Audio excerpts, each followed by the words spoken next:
in here, so it feels a bit disjointed that I walked to see Amanda earlier, and now I'm dressed like I'm in like a Norwegian kind of crime drama at the top, and I'm the victim at the bottom. She died of thrush, so that's the end of that mystery.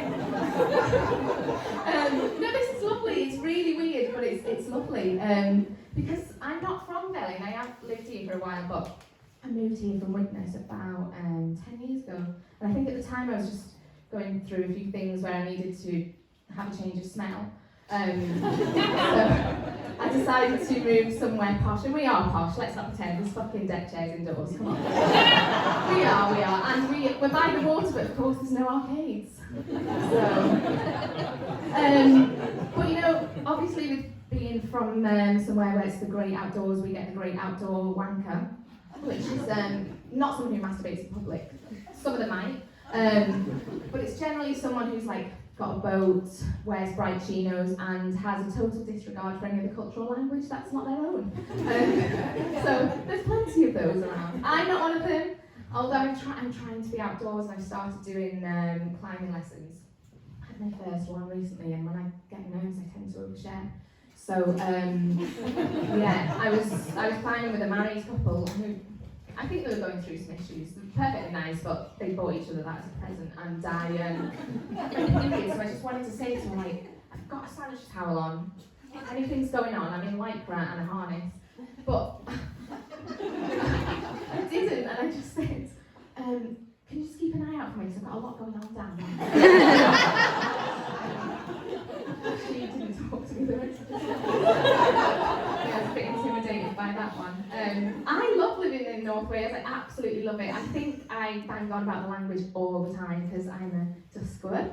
And yes, yeah, and you should cheer because it's really fucking hard. You could just choose one way to say yes or no, come on. No, I love it, I love the language, and I'm really passionate about it, and you know, I want the language to thrive, and I'm not saying I'm great, because I think I've been learning it really formally. So what tends to happen is, if I want to say like I'm off for a slash, in Welsh you would be like, dwi'n mynd I to bach, which sounds very delicate and pretty, but that's not what's happening when I go. So I just don't want to sound like a Tory backbencher, you know, learning the language. But I am really good at the language when I'm pissed. I'm not saying I'm fluent, but I have talked to Welsh nationalists into bed. Yeah, I just kind of spent the night whispering in their ear, a bit of Annabelle. Coffee was true wedding. And when he wanted me to get really filthy, I just spoke English. But I gave it away when I'm so aware that my brother's right there. I gave it away when I came. Because I'm so excited, and I just went, oh yes, in Maur, which means big Jesus, bloody hell.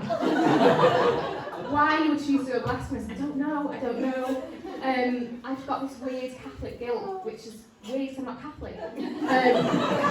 But I couldn't pull it back, because he had the same face that we all do when we've nailed a full English. It's shame, and embarrassment. I tried to pull it back, and I said, listen babes, I was half Welsh when you were in me. But I just saw the colour drain from his cough. It went from white, red to green. Like a little mystery.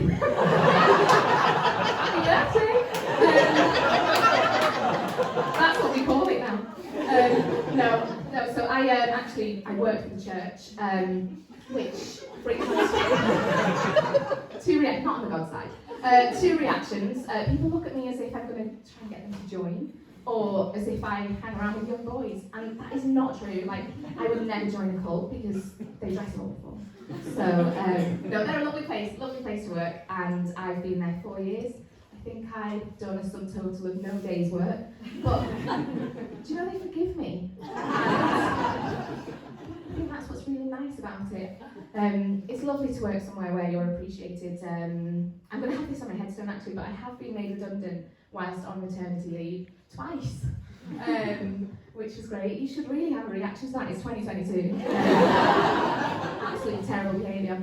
But no, it's nice, and well, it's nice to be appreciated, because the first time I actually wanted to take them to tribunal, I couldn't afford the fees, which is immensely sad and terrible. And the second time, I just didn't say anything, because we all know that fable, the woman who cried maternity discrimination. Not to be confused with the boy who cried wolf, because he was bullied the first time. Yes, thank you very much. But yeah, I often think about that fable, and if it was a girl who's the main character, and I think it probably would have just been called The Girl Who Lied. And there'd be a wolf in it, who would be like Prince Andrew or Harvey Weinstein or someone. But I think I'm done. Not very good at ending things, and that's probably why I'm married.